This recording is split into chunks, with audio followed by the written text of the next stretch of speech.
Capítulo 1. La noche de un día de marcha. En los primeros días del mes de octubre de 1815, una hora antes de la puesta del sol, un hombre, que viajaba a pie, entró en la pequeña ciudad de Digne. Los pocos habitantes que, en aquel momento se hallaban en sus ventanas o en el umbral de sus casas, miraban a aquel viajero con una especie de inquietud. Era difícil encontrar a un transeúnte de aspecto más miserable. Era un hombre de estatura mediana, rechoncho y robusto, en la fuerza de la edad. Podía tener 46 o 48 años.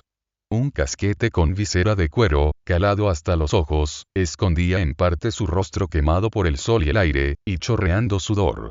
Su camisa, de gruesa tela amarilla, abrochada al cuello con una pequeña áncora de plata, dejaba ver su velludo pecho. Llevaba una corbata retorcida como una cuerda. Un pantalón de cutí azul, usado y roto, blanco en una rodilla y agujereado en la otra. Una vieja blusa gris hecha jirones, remendada en una de las mangas con un pedazo de tela verde cosido con bramante. Un morral de soldado a la espalda, bien repleto, bien cerrado y nuevo. En la mano, un enorme palo nudoso. Los pies, sin medias, calzados con gruesos zapatos claveteados. La cabeza rapada y la barba larga. El sudor, el calor, el viaje a pie, el polvo, añadían un no sé qué de sordido a aquel conjunto derrotado. Sus cabellos estaban cortados al rape y, sin embargo, erizados, porque comenzaban a crecer un poco, y parecía que no habían sido cortados desde hacía algún tiempo. Nadie lo conocía. Evidentemente, no era más que un transeúnte. ¿De dónde venía? Del mediodía. De la orilla del mar, quizá. Hacía su entrada en Digne por la misma calle que, 7 meses antes, había visto pasar a Napoleón, yendo de Cannes a París. Aquel hombre debía de haber caminado todo el día, pues parecía muy fatigado. Unas mujeres del antiguo arrabal, que está en la parte baja de la ciudad, lo habían visto detenerse junto a los árboles del Boulevard Gassendi y beber en la fuente que hay en el extremo del paseo. Mucha debía ser su sed, porque algunos chicos, que lo seguían, vieron que se detenía y bebía una vez más, 200 pasos más lejos, en la fuente de la plaza del mercado. Al llegar a la esquina de la calle Puigvert giró hacia la izquierda y dirigióse al ayuntamiento. Entró en él, y salió un cuarto de hora más tarde. Un gendarme estaba sentado en el banco de piedra donde el general Robot subióse el 4 de marzo, para leer a la multitud afanada de los habitantes de Digne la proclamación del Golfo Juan. El hombre sacóse su casquete y saludó militarmente al gendarme. El gendarme, sin responder a su saludo, lo miró con atención, lo siguió durante algún tiempo con la vista y luego entró en el ayuntamiento. Existía entonces en Digne una buena posada, con la insignia de la Cruz de Colbas. Aquella posada tenía por dueño a un tal Joaquín Labarré, hombre considerado en la ciudad por su parentesco con otro Labarré, que tenía en Grenoble la posada de los Tres Delfines, y que había servido en los guías. Cuando el desembarco del emperador, habían corrido muchos rumores por el país entero sobre aquella posada de los Tres Delfines. Contábase que el general Bertrand, disfrazado de carretero, había hecho frecuentes viajes en el mes de enero, y había distribuido cruces de honor y puñados de Napoleones a los soldados y burgueses. La realidad es que el emperador, al entrar en Grenoble, se había negado a instalarse en el hotel de la prefectura. Había agradecido al alcalde, diciendo: «Voy a casa de un hombre a quien conozco», y se había dirigido a los Tres Delfines.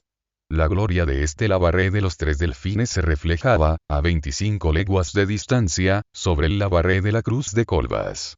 Decíase de él, en la ciudad: «Es el primo del de Grenoble». El hombre se dirigió hacia aquella posada, que era la mejor del país. Entró en la cocina, la cual se abría sobre la calle. Todos los fogones estaban encendidos. Un gran fuego ardía alegremente en la chimenea. El posadero, que era al mismo tiempo el jefe de cocina, iba del hogar a las cacerolas, muy ocupado, vigilando una excelente cena destinada a unos carreteros a quienes se oía reír y hablar ruidosamente en la estancia inmediata. Quienquiera que haya viajado, sabrá que nadie come mejor que los carreteros. Una liebre bien gorda, flanqueada por perdices blancas y gallinas, daba vueltas en el asador. En los hornillos, cocían 2 gruesas carpas del lago de Lauset, y una trucha del lago de Ayos. El posadero, al oír abrirse la puerta y entrar un recién llegado, dijo, sin levantar la mirada de los hornillos. ¿Qué queréis? Comer y dormir, respondió el hombre. Nada más fácil, replicó el posadero. Seguidamente, volvió la cabeza, abarcó con una mirada todo el conjunto del viajero, y añadió. Pagando, por supuesto. El hombre sacó una gran bolsa de cuero, del bolsillo de su camisa y respondió. Tengo dinero. En este caso al momento estoy con vos, asintió el posadero. El hombre volvió a meter la bolsa en el bolsillo, descargóse del morral, lo dejó en el suelo, cerca de la puerta, y, conservando su bastón, fue a sentarse en un escabel bajo, cerca del fuego. Digne está en la montaña. Las noches de octubre son frías. Sin embargo, mientras iba y venía, el posadero consideraba al viajero. ¿Se come pronto? Preguntó el hombre. Enseguida, respondió el posadero. Mientras el recién llegado se calentaba, vuelto de espaldas, el digno posadero Joaquín Labarré, sacó un lápiz de su bolsillo y rasgó un pedazo de un viejo periódico que había sobre una mesa pequeña, cerca de la ventana. Escribió una o dos líneas en el margen blanco, lo dobló sin cerrarlo, y entregó aquel papel a un muchacho que parecía servirle a la vez de lacayo y de pinche. El posadero dijo una palabra al oído del chico, y este partió corriendo en dirección al ayuntamiento. El viajero nada de esto había visto. Preguntó, una vez más. ¿Se come pronto? Enseguida, repitió el posadero. El niño regresó. Traía un papel. El posadero lo desdobló apresuradamente, como quien está esperando una contestación. Pareció leer atentamente. Luego, movió la cabeza y quedóse pensativo. Por fin, dio un paso hacia el viajero, que parecía sumido en reflexiones no muy agradables ni tranquilas. Señor, no puedo recibiros, díjole. El hombre se incorporó a medias sobre su asiento. ¿Cómo? ¿Tenéis miedo de que no pague? ¿Queréis que os pague por adelantado? Os digo que tengo dinero. No se trata de esto. ¿Pues de qué? ¿Tenéis dinero? Os he dicho que sí. Y yo no tengo habitación que daros. Dejadme un sitio en la cuadra, dijo el hombre. No puedo. ¿Por qué? Los caballos ocupan todo el sitio. Pues bien, insistió el hombre, habrá un rincón en el granero, y no faltará un poco de paja. Lo arreglaremos después de la cena. No puedo daros de cenar. Esta declaración, hecha en un tono mesurado, pero firme, pareció grave al forastero. Se levantó. Bah. Estoy muriendo de hambre. He andado desde la salida del sol. He hecho 12 leguas. Pago y quiero comer. Nada tengo que daros, dijo el posadero. El hombre estalló en carcajadas y, volviéndose hacia el hogar y los fogones, preguntó. Nada. ¿Y todo esto? Todo esto está ya comprometido. ¿Por quién? Por los carreteros. ¿Cuántos son? 12. Aquí hay comida para 20. Ellos lo han encargado todo y, además, han pagado por adelantado. El hombre volvió a sentarse y dijo, sin alzar la voz. Estoy en la posada, tengo hambre y me quedo. El posadero se inclinó hacia su oído y le dijo, con un tono que lo hizo estremecer. Marcharos. El viajero estaba en aquel momento encorvado y empujaba algunas brasas con la contera de su garrote. Volvióse bruscamente y, como abriera la boca para replicar, el posadero lo miró fijamente y añadió, en voz baja. Mirad, basta ya de conversación. ¿Queréis que os diga vuestro nombre? Os llamáis Jean Valjean. Ahora, ¿queréis que os diga quién sois? Al veros entrar he sospechado algo. He enviado a preguntar al ayuntamiento y ved lo que me han contestado. ¿Sabéis leer? Al decir estas palabras, tendió al extranjero, desdoblado, el papel que acababa de ir desde la posada al ayuntamiento y del ayuntamiento a la posada. El hombre le lanzó una mirada. El posadero añadió, después de una pausa. Tengo por costumbre ser cortés con todo el mundo. Marcharos. El hombre bajó la cabeza, recogió el morral que había dejado en el suelo, y se marchó. Tomó la calle principal. Caminaba recto, al azar, pegado casi a las paredes de las casas, como un hombre humillado y triste. No se volvió ni una sola vez. Si se hubiera vuelto, hubiera visto al posadero de la Cruz de Colvas en el umbral de su puerta, rodeado por todos los viajeros de su posada y por todos los transeúntes, hablando con viveza y señalándolo con el dedo. En las miradas de desconfianza y de espanto del grupo, habría adivinado que, antes de mucho, su llegada constituiría el acontecimiento de aquel día en la ciudad. No vio nada de todo esto. Las personas agobiadas no miran tras de sí. No saben que la mala suerte los persigue. Caminó así algún tiempo, andando a la aventura, por calles que no conocía, olvidando el cansancio, como sucede cuando el ánimo está triste. De pronto, sintióse aguijoneado por el hambre. Se acercaba la noche. Miró en derredor suyo, para ver si descubría algún sitio donde recogerse. La posada se había cerrado para él. Buscaba algún humilde figón, algún pobre cuchitril. Precisamente, ardía una luz al extremo de una calle. Una rama de pino, colgada de una horquilla de hierro, se destacaba sobre el cielo blanquecino del crepúsculo. Se dirigió hacia él. Era en efecto un figón, el figón de la calle Chaufaut. El viajero se detuvo un instante y miró, a través del cristal, el interior de la planta baja del figón, iluminado por una lamparita colocada sobre una mesa, y por el gran fuego de la chimenea. Algunos hombres bebían. El tabernero se calentaba. La llama hacía cocer el contenido de una marmita de hierro, colgada de una cadena en medio del hogar.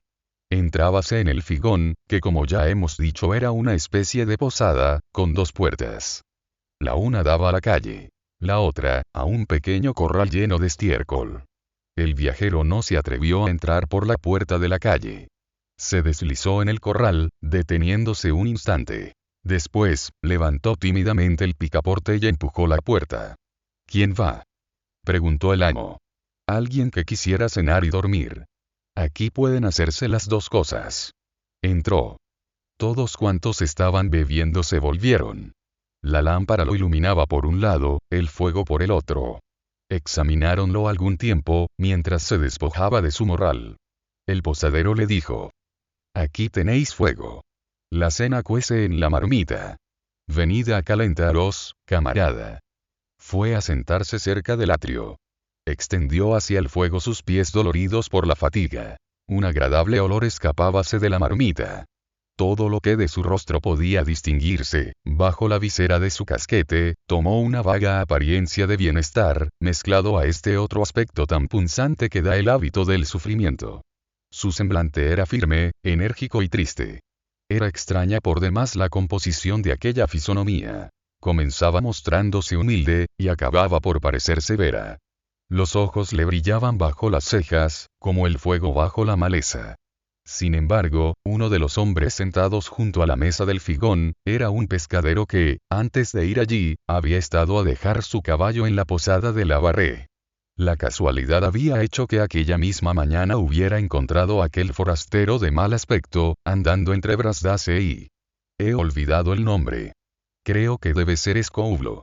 Al encontrarlo, el viajero, que parecía ya muy fatigado, le había pedido que le permitiera subirse a la grupa. A lo cual el pescadero había respondido redoblando el paso de su cabalgadura.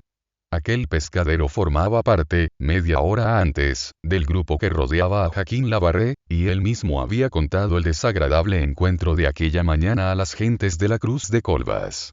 Desde su sitio, hizo al dueño del figón una seña imperceptible. Este se acercó a él. Cambiaron algunas palabras en voz baja. El hombre había vuelto a sumirse en sus reflexiones. El dueño del figón se acercó a la chimenea, colocó bruscamente la mano sobre el hombro del viajero, y le dijo: «Vas a largarte de aquí». El viajero se volvió y contestó con dulzura: «Ah. ¿Sabéis ya?» «Sí. Que no me han admitido en la posada. Y que no te admito en esta. Pero, ¿a dónde queréis que vaya?» «A cualquier otra parte».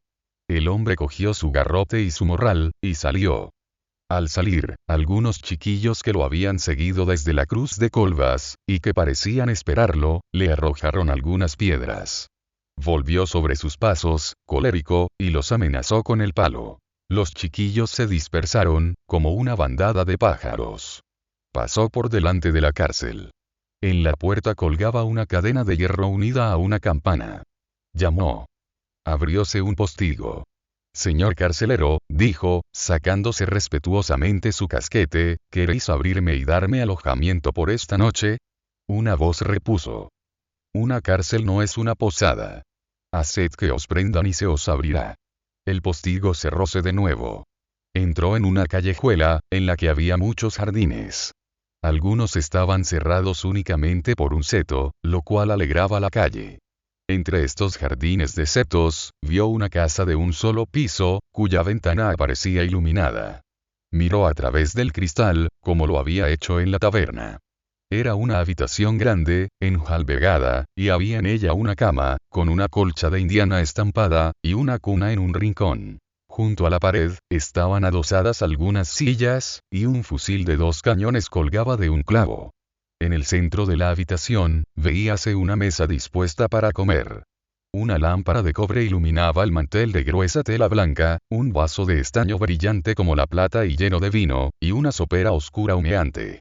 A la mesa estaba sentado un hombre de unos 40 años, de fisonomía alegre y franca, que hacía brincar un niño sobre sus rodillas.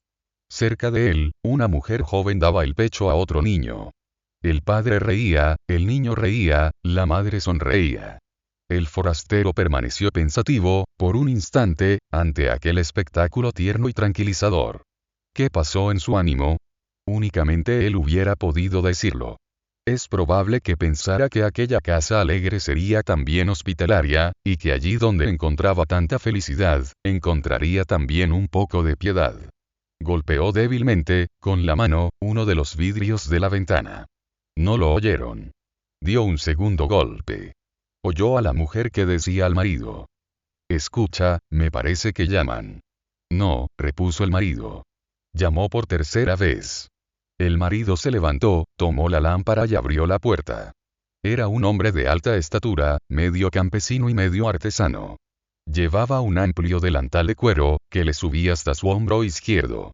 En la parte del pecho, convertida en una especie de gran bolsa, llevaba un martillo, un pañuelo encarnado, un frasco con pólvora y varios otros objetos. Inclinaba la cabeza hacia atrás. Su camisa abierta mostraba un cuello de toro, blanco y desnudo.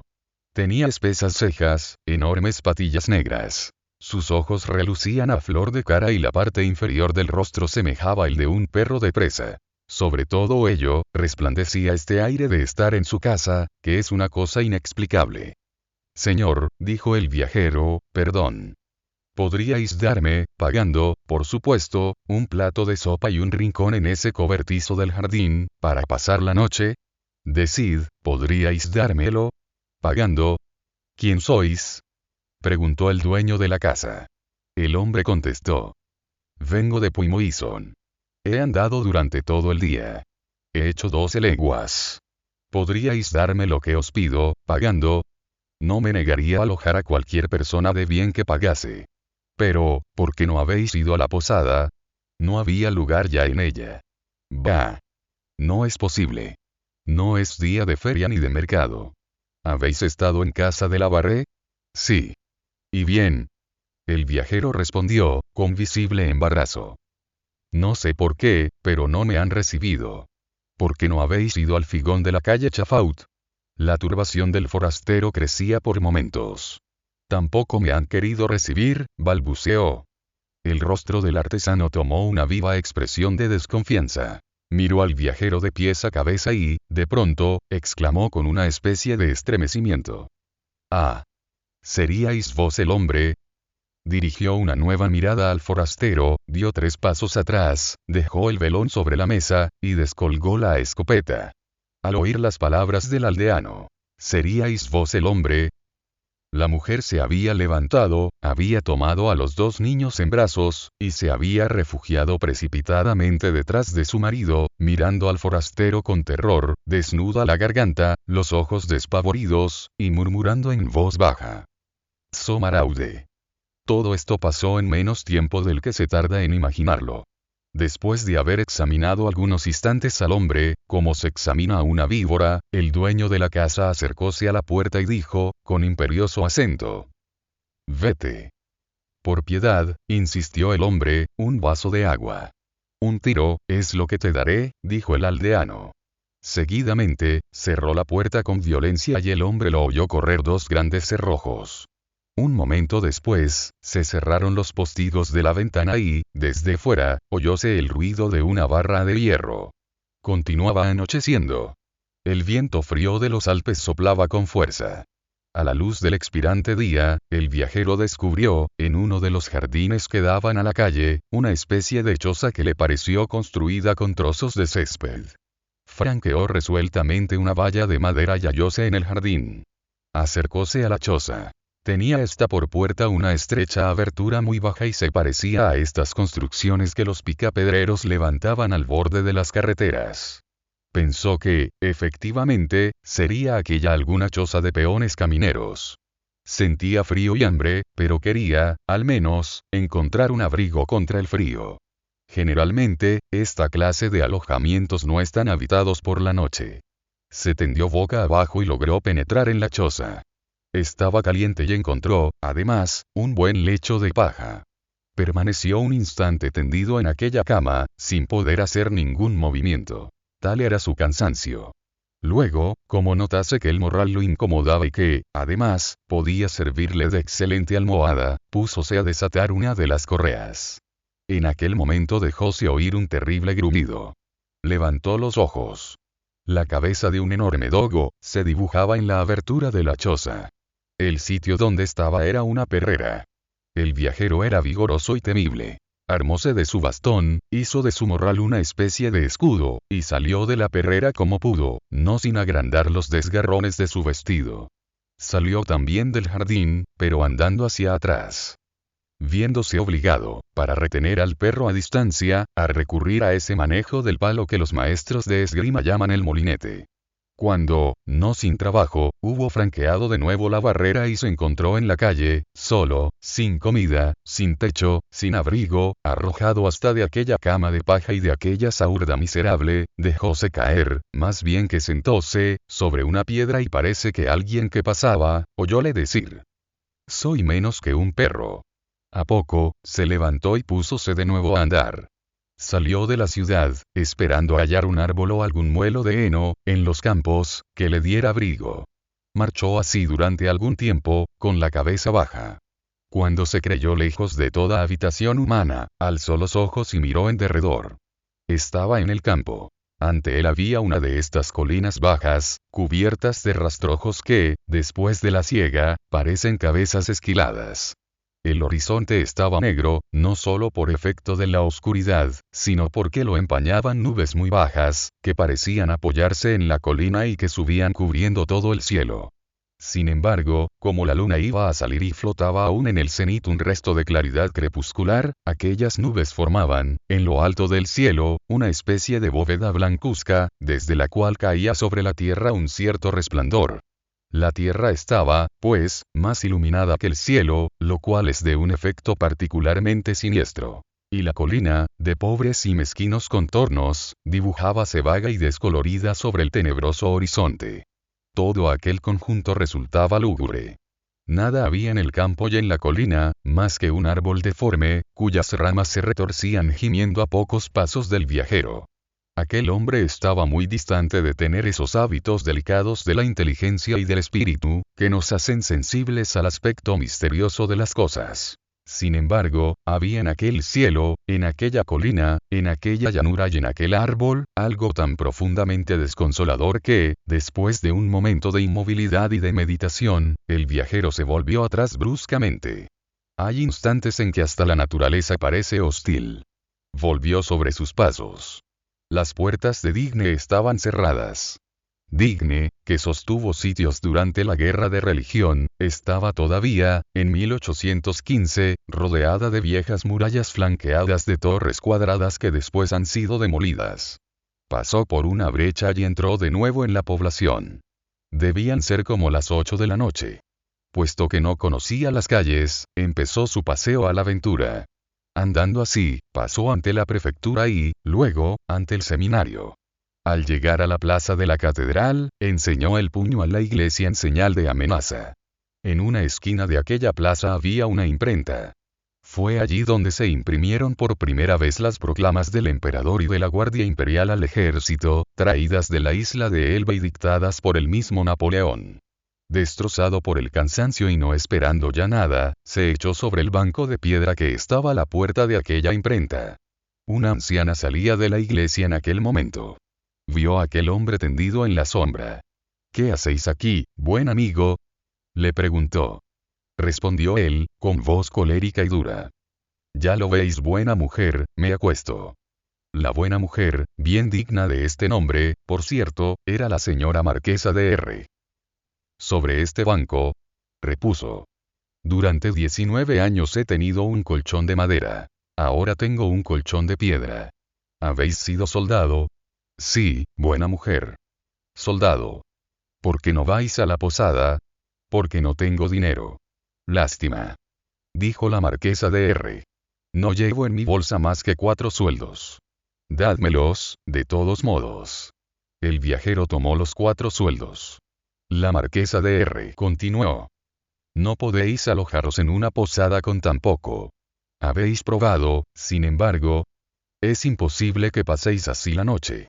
Tendréis, sin duda, frío y hambre. Bien pudieran haberos recibido, por caridad. He llamado a todas las puertas. ¿Y qué? De todas me han arrojado». La buena mujer tocó el hombro al viajero y le señaló, al otro extremo de la plaza, una puerta pequeña al lado del palacio arzobispal. «¿Habéis llamado?», repitió, «a todas las puertas?». «Sí». «¿Habéis llamado a aquella?». «No». «Pues llamad a ella».